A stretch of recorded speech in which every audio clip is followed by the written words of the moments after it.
Hey everybody, welcome back to Circuits and Sprockets.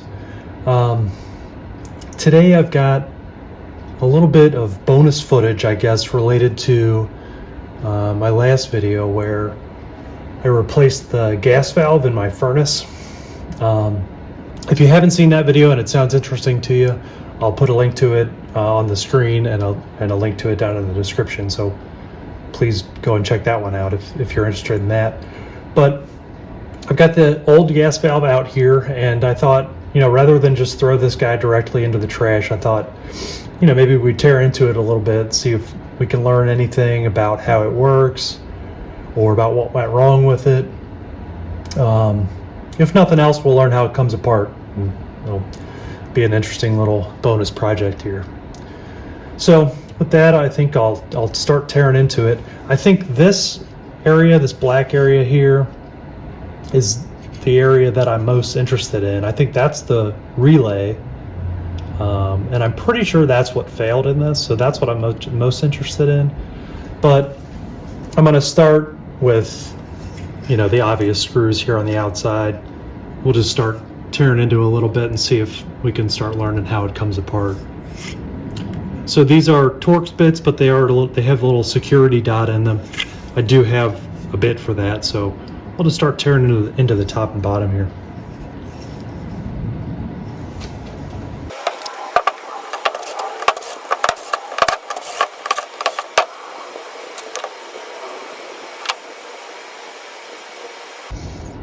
Yeah, so right away you can see this is the inlet side, this is the outlet side. So this connects to the gas line, and then this connects to the burner manifold. So we're kind of looking at it backwards compared to where we were in the last video. But you can see the gas just comes right in here into this area here, and you can see the little spring, which I'm thinking is the actual the electronic relay this little plunger will get sucked up or down. It looks like maybe up to actually let the flow of gas into this area. So I'm kind of speculating here, but we'll keep going and see what else we can learn.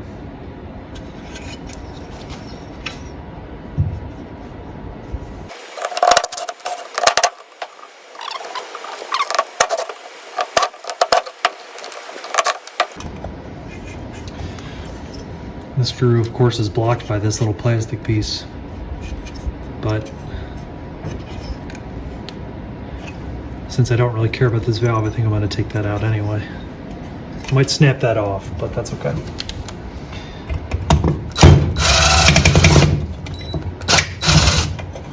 Nope, that came out all right. Okay.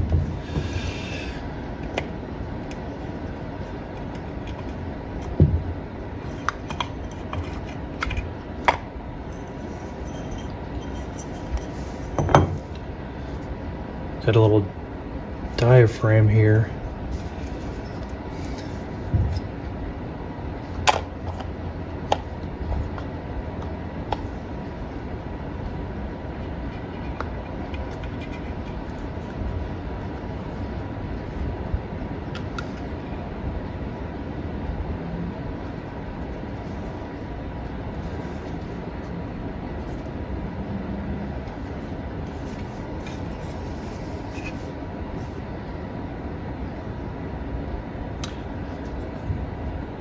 Okay, this is probably what regulates the pressure going to the gas manifold in the furnace itself. The reason I say that is this little cap here, clean this off. This little cap here is how the outlet pressure is adjusted, and that, the other side of that, looks like it comes into this area here.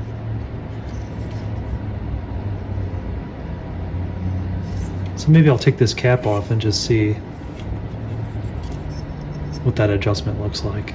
Looks like it's just an Allen key.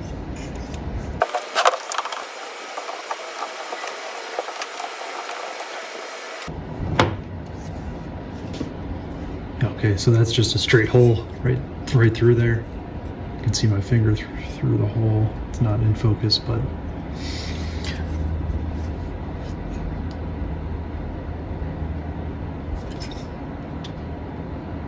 you know what? I think I have that wrong.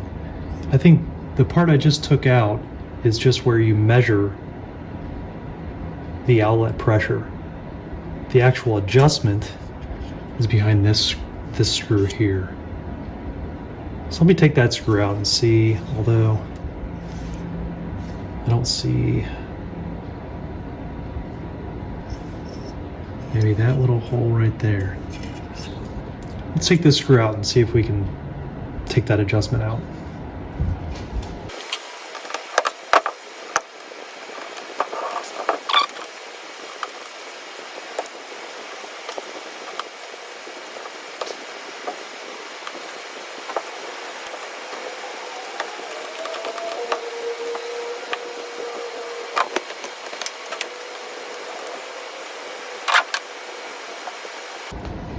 Well, I'm struggling with that screw, so I'll see if I can take that out a little bit later.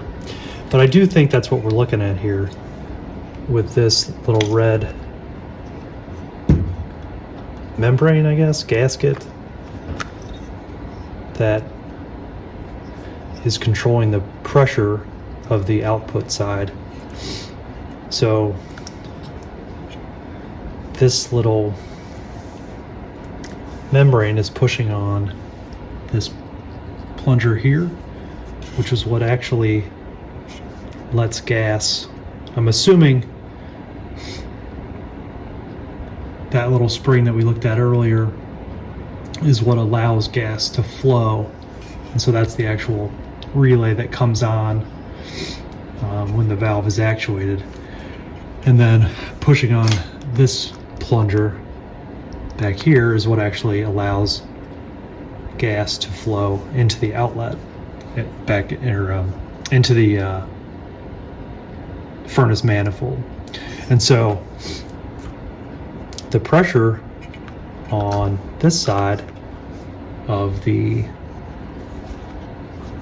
gasket here is what will determine how much pressure is allowed on the output side. So I think that's what we're looking at here. Of course, I can't get this screw off to see how that's adjusted, but we'll try that again a little bit later. I think right now I'll try to dive into the relay part. There are a couple more screws here to get it off, but it's really blocked by this metal frame. So I'm going to try to maybe twist this tab, try to get this frame off so that I can get to those screws a little bit easier. So we'll try that.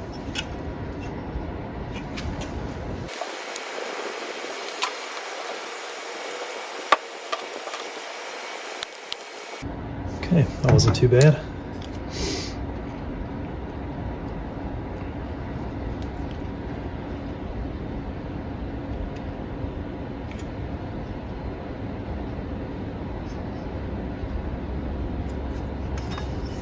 So let's see if I can get this screw and this screw out.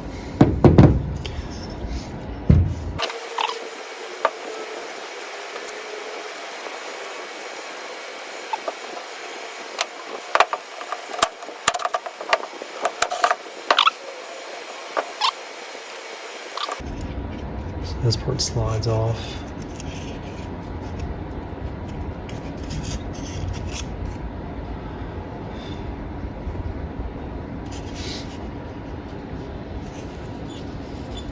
Oh man. Yeah, look at all that corrosion on that circuit board in there. It's probably not helping it run. See if we can dive into that a little bit more.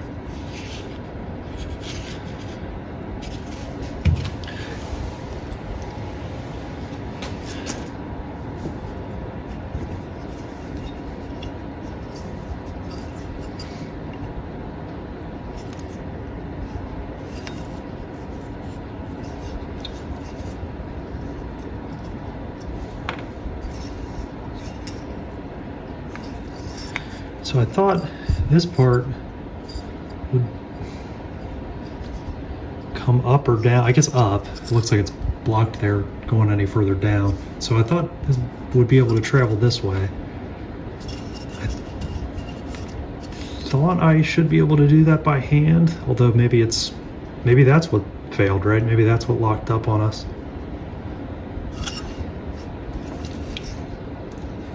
Let me back this screw out, see if we can get this bracket off and see if that's any easier to work that plunger.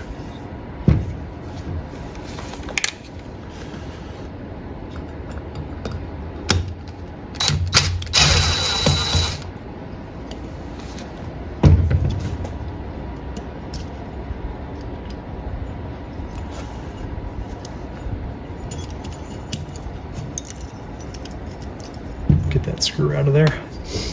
Okay, so that plate is holding down this spring here. Oops. That's, once that plate was free, this popped up.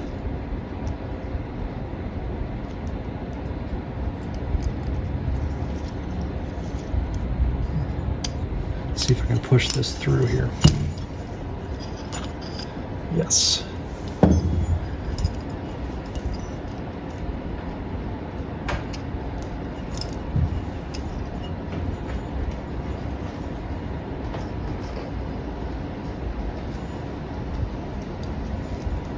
Okay, so it looks like there's two independent valves here, maybe. So it looks like there's three shafts. There's this outer shaft that I don't think moves. So that was why I couldn't move it by hand. I don't think it's supposed to move. There's this middle shaft that moves inside this outer casing, and then there's this another shaft that moves inside that. So there's three. Well, there's three parts. There's two moving parts. I think there's two different valves here. So that's interesting.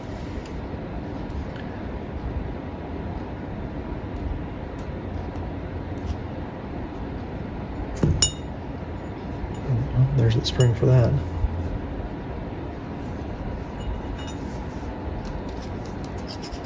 Okay. So this is where those valves were. Looks like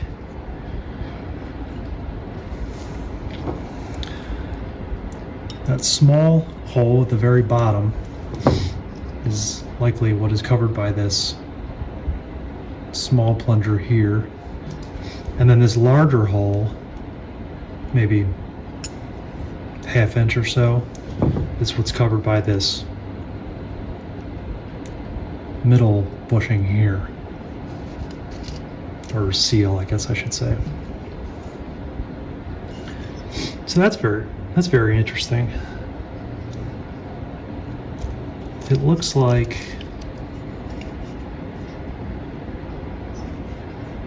so, like we saw at the beginning, gas comes in through this side up to this area here. And it looks like there's that first valve can come up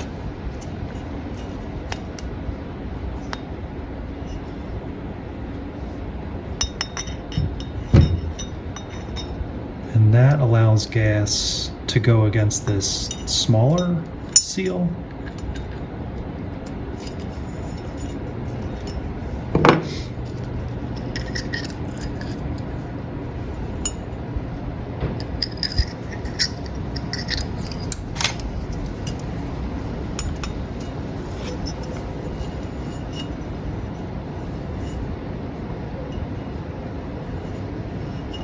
So when the larger seal is up and the smaller one is still down,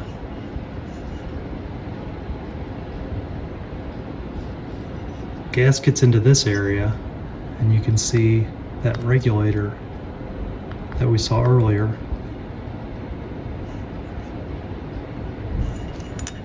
And then when this gets pulled up, it can go into that smaller hole at the bottom. So what I don't know is where that smaller hole goes. Oh, yes I do. It goes into this cavity right here. There's a hole right there. Right there, down inside. So that allows gas into this cavity. And there's a tiny hole right here that goes into this cavity right here.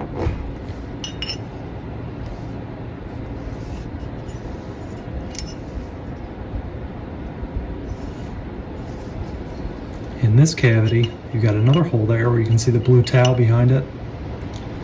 That comes through here. And that, maybe that's what sets the regulated pressure. That's interesting. I'll have to look into why that thing has two valves in it.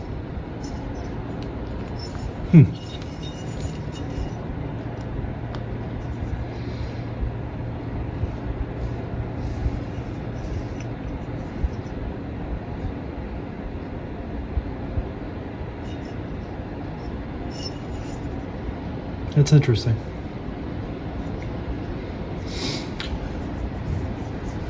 But since those valves are concentric, it seems like they're operated by one relay. I only see one relay in this. Let's see if we can break into this part a little bit more.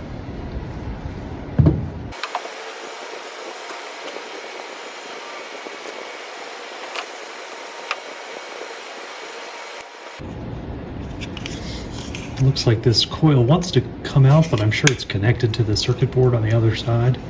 So I need to figure out how to get this board out. And the good thing is, it's pretty well trashed, so I don't really care about breaking it or anything, but I'd like to figure out how it comes out. I think what I'll do is, you can see the board on the other side of these spade terminals. I'm just gonna push with a screwdriver or something and try to push the circuit board out of this black plastic casing.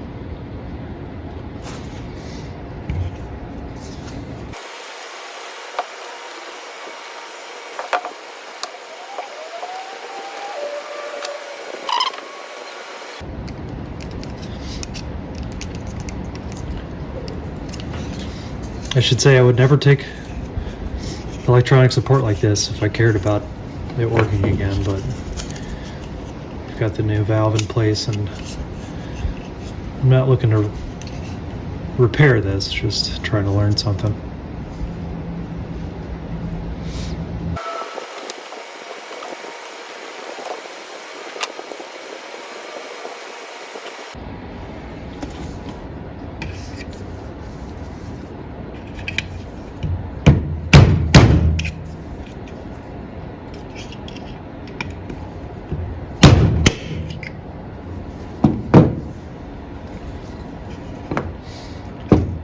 Oh, there we go. Oh, man. So I did separate the coil from the board, but it looks like it just plugs right in here. But look at all that rust.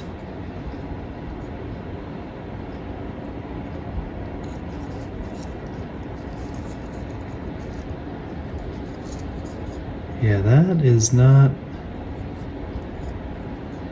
gonna be good for electronics.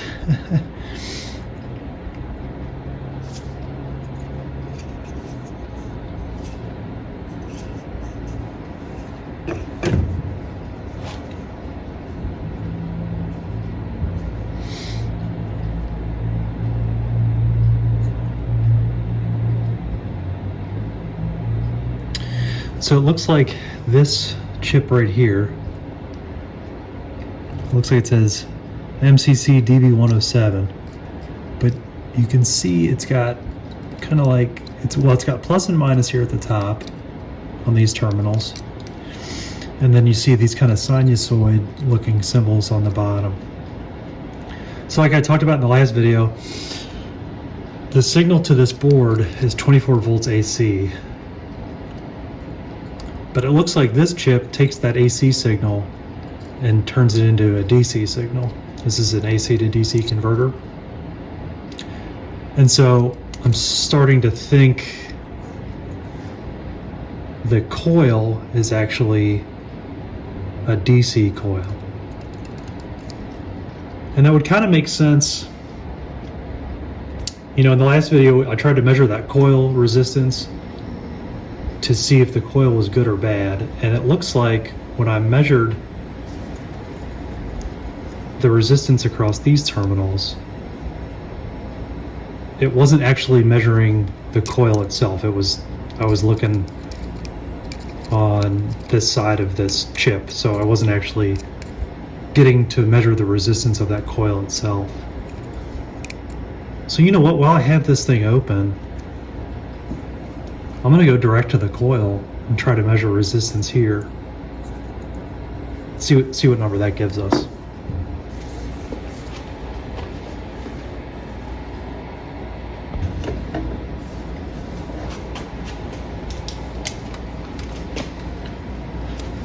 Alright, so I'm measuring resistance here. Again, right now it says OL, it's just an open circuit. If I short these, it should go to 0 or something close to it. It goes to 0.1. So we'll see what does this coil actually read.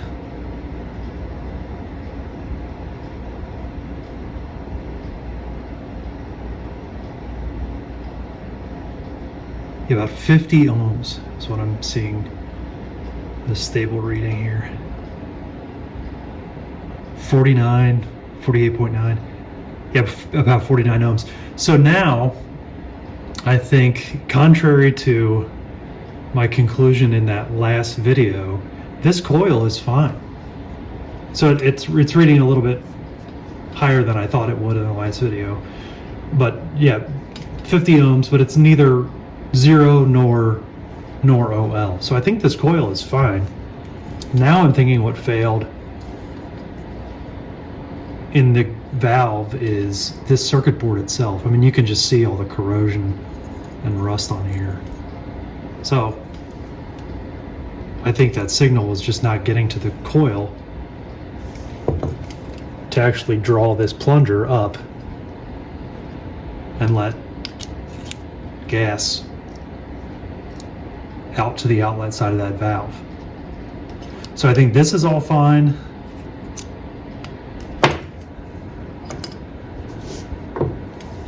I think this is all fine.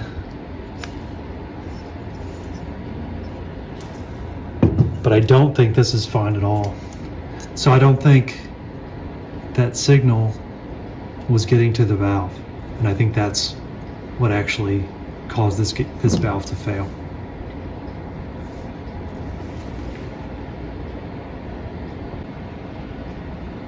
Alright, so the only part that I wasn't able to get apart here is the cap covering the manifold pressure, the output pressure for the valve. But you can see, I think, this cap here on the other side, you can see the hole where that pressure adjustment actually happens. So I'm pretty sure that's what that is. And so I think we definitely found out what the issue is. What the issue was with this valve. Just a ton of corrosion on this little control board here. I definitely learned a little bit more about how these valves operate. So hopefully you learned something. If you have any questions or if you know more about how this valve operates, then you could teach me something. That would be great. But either way, thanks for watching, and we'll see you in the next one.